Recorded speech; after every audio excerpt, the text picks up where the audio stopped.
Welcome in, everybody, to another edition of the Average Joe's Sports Talk Saturday morning countdown show. Caleb Brooks, both Starkey here with you to break down all the action from the first round of the 2023 AHSAA playoffs. And Bo, it was an action-packed night last night, and a lot of upsets, probably more than what you get in a normal year. And the landscape of high school football here in the state has already kind of been flipped upside down here after the first round.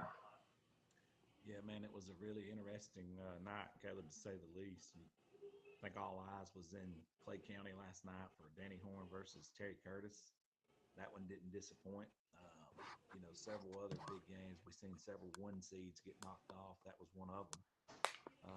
It's definitely changed the narrative and the mindset of who's going to take that blue map home.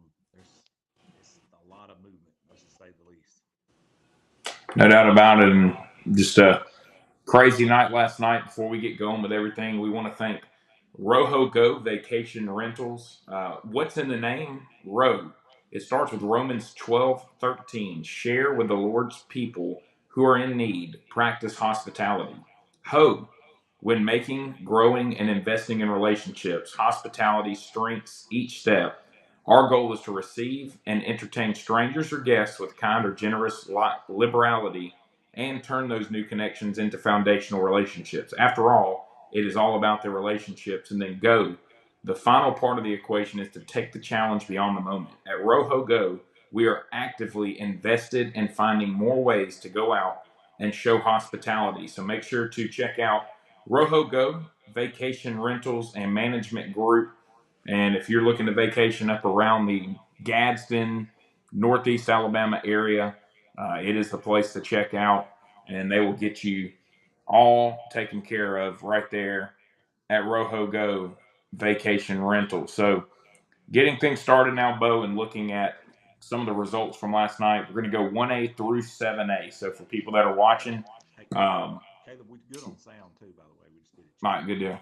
We're going to start here on 1A and go 1A through 7A is what we'll do. So, um, it'll be in that order. And so, if you're waiting for certain classifications, you can kind of pay attention to it in that way and know that, we're going to be getting to a certain team you want to hear us talk about whenever we get to 3A or whenever we get to 4A or whatever it is. So, we appreciate everybody tuning in here on another big Saturday morning and looking forward to recapping all these games. So Leroy takes care of business against Calhoun. No surprise there. Georgiana over Keith. So you'll have a big matchup there with Leroy, your defending champs, taking on Georgiana Panthers team, Bo, that a lot of people think have a chance to make some noise in 1A this season. We're going to find out, but I'm going to tell you something. Everything I've seen from Leroy this year leads me to believe that they are the real deal once again this year. And what Corey shared with us last week was phenomenal about their head coach going overseas to serve our country. That's noble of him. And the Leroy Bears, my friend, are legit.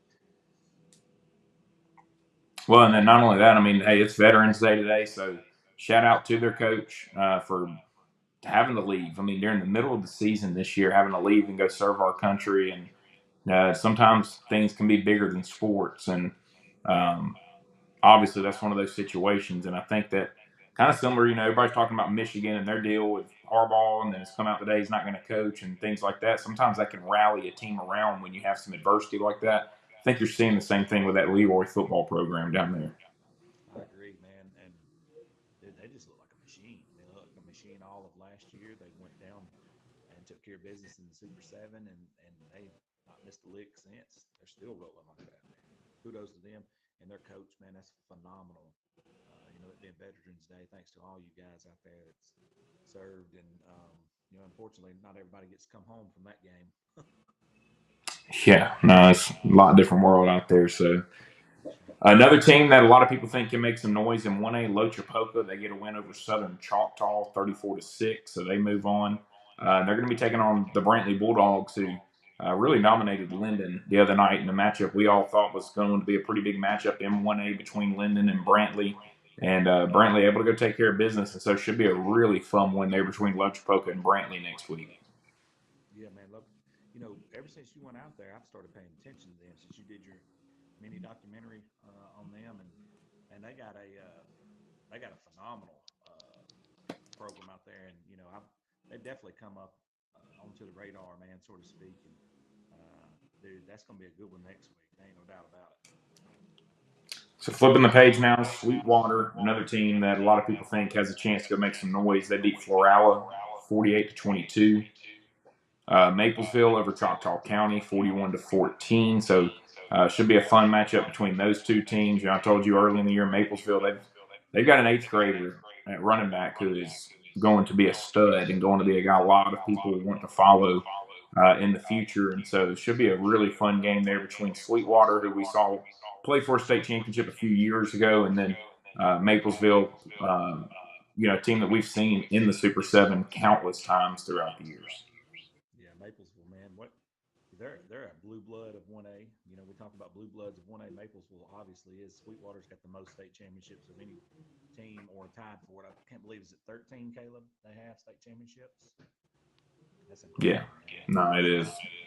It's incredible. So another team that we talked about this group the other night a little bit. Elba over University Charter, 70-8 the other night, and I told you their running back going into the postseason was averaging almost 17 yards per carry, 39 touchdowns on the season, and I mean just a team that really has a chance to make a lot of noise here in the postseason. But they're going to have their hands full as they take on Milry, who dominated Notasulga 55-0 last night. Yeah, man, Elba looks like a machine right now. I don't know what the answer is to stopping those guys. 70 points in a playoff is unheard of. It's been a bad week for University Charter because they lost the state championship in volleyball as well. So it's been a bad week for them, unfortunately. But it is playoff time, and that kind of things does tend to happen. That'll be a good game next week as well with them. Oh, yeah, no doubt. I mean, we're getting into time of year where all these matchups are going to be extremely fun and fun to follow. So the Lynn Bears, they get a win over Shoals Christian. That'll set up a matchup with Coosa Christian, who another shutout, Bo, over Spring Garden. Spring Garden was the last team to score. Hey, Caleb, they're saying that we are having sound issues. Okay. Let's cut it off and try to rejoin in just a bit. All right. So we're going to take a break, and we'll come back and try to fix our audio issues for those tuning in. So just check out our page and see,